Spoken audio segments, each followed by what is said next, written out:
Plassey 1757, Naoroji's drain of wealth exposed.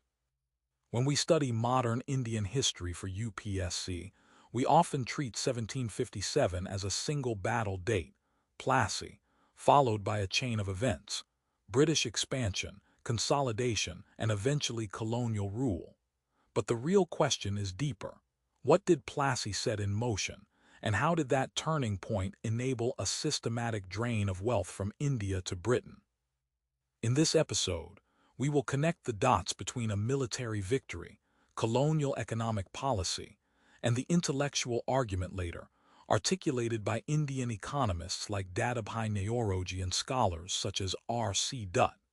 And we'll keep in mind how Amartya Sen's critique of the capabilities of ordinary people makes the economic story morally urgent, not merely academic. Let's begin with the backdrop. By the mid-18th century, the English East India Company was no longer just a trading entity. It had become a political actor in Bengal. Nawab Suraj-ud-Dawla controlled Bengal, while the company sought privileges, fortification rights, trade monopolies, and political leverage. The crisis was sharpened by company interference and the struggle for influence with local elites. In 1757, using a coalition of disaffected parties and through the manipulation of alliances, the company, under Robert Clive, defeated Suraj-ud-Dawla at Plassey on 23 June 1757. Victory, however, was not the same as immediate direct rule. Yet Plassey mattered because it opened the door to the transformation of company commerce into revenue extraction. After Plassey, the company supported Mir Jafar, who had been promised advantages. The company's access to Bengal's resources expanded rapidly. A regime that had once bargained for trade now demanded money, regularly, predictably, and at scale. Now comes the critical mechanism, systematic destruction of Indian economic capacity.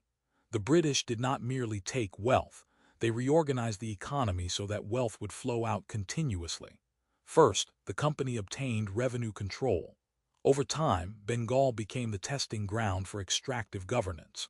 The process culminated in the permanent settlement of 1793, associated with Lord Cornwallis.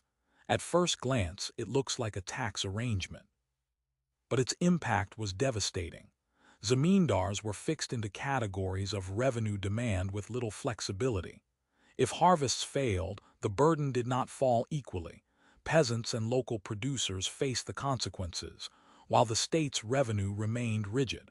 This rigidity encouraged debt, dispossession, and fiscal pressure. Second, the company used trade policies to undermine Indian manufacturing.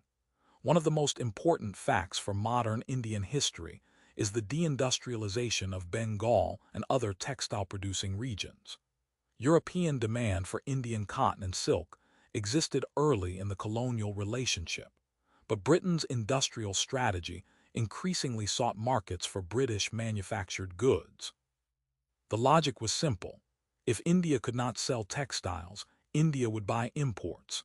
And if India bought imports using revenue extracted from agriculture, wealth would shift outward. Scholars like R.C. Dutt emphasize that the colonial economy increasingly favored British exports while collapsing indigenous industries that had once generated employment and resilience. Third, monopolies and duties helped force this shift. The British promoted free trade rhetoric while using administrative power to restructure tariffs, licenses, and commercial privileges. As a result, Indian artisans faced shrinking demand and price pressures. Their production couldn't compete with factory-made British goods protected by Britain's industrial scale and shipping networks. By pushing Indian textiles down, colonial policy ensured that economic surplus created in India would not remain in India. Fourth, the drain of wealth was not only about commodities, it was about the financial system and administrative extraction. This is where Dadabhai Naoroji's argument becomes essential. In 1867, in his work Poverty and Un-British Rule in India, Naoroji introduced the idea that British rule caused a drain of wealth from India to Britain. He quantified it in ways that were historically influential. payments for British salaries and pensions, the cost of maintaining the British administration, interest on British capital, and the remittances of profits. Even when India produced wealth, whether in crops, textiles, or trade, that wealth was converted into transfers heading toward Britain. To understand the scale, we must be careful. Naoroji's estimates have been debated by later economists, but the structural reality of extraction is clear. The drain occurred through recurring mechanisms: taxation, trade, and remittances. R.C. Dutt, writing in the late 19th century, reinforced this by highlighting the impoverishment of the people and the fiscal outflow that characterized colonial governance. Importantly, Dutt didn't treat poverty as destiny. He treated it as the result of policy choices that systematically reduced Indian purchasing power and industrial employment. Now let's connect the dots back to Plassey. A single battle did not create deindustrialization instantly, but Plassey laid the political foundation for company authority in Bengal, and that authority became the administrative and revenue engine for later policies. In other words, Plassey was the beginning of the transformation, from trading posts to territorial extraction. Once extraction became the logic, every next reform or administrative change tended to maintain the flow of surplus outward. Consider the broader economic cycle.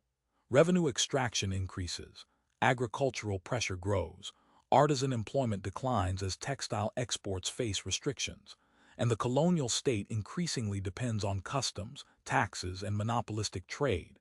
Even when India had periods of growth, the gains were siphoned away through the British financial structure. Naoroji's drain thesis is therefore not a mere accusation. It is an economic description of how surplus moved. Amartya Sen's contribution helps us interpret what destruction meant for humans. Colonial economic policy can be described in revenue terms, but its ultimate impact was the shrinking of people's capabilities, the ability to live with health, education, security, and dignity. When industries collapse, when rural distress deepens, and when resources leave India, the outcome is not only lower GDP, it is lower human flourishing.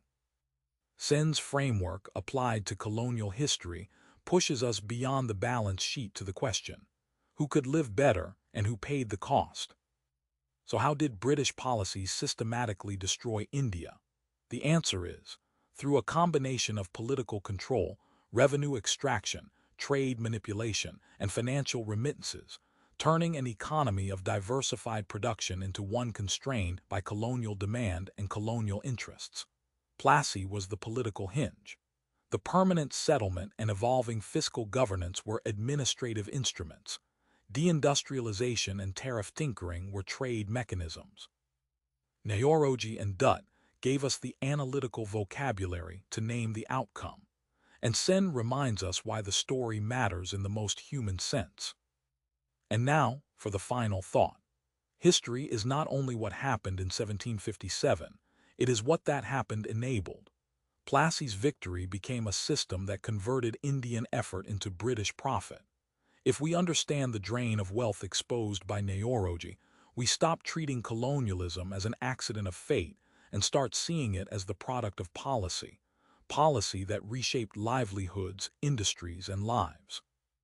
The closing question for every UPSC aspirant, then, is this: when you study empire, will you analyze only the battles, or will you trace how power built an economy designed to extract the future from those who produced it?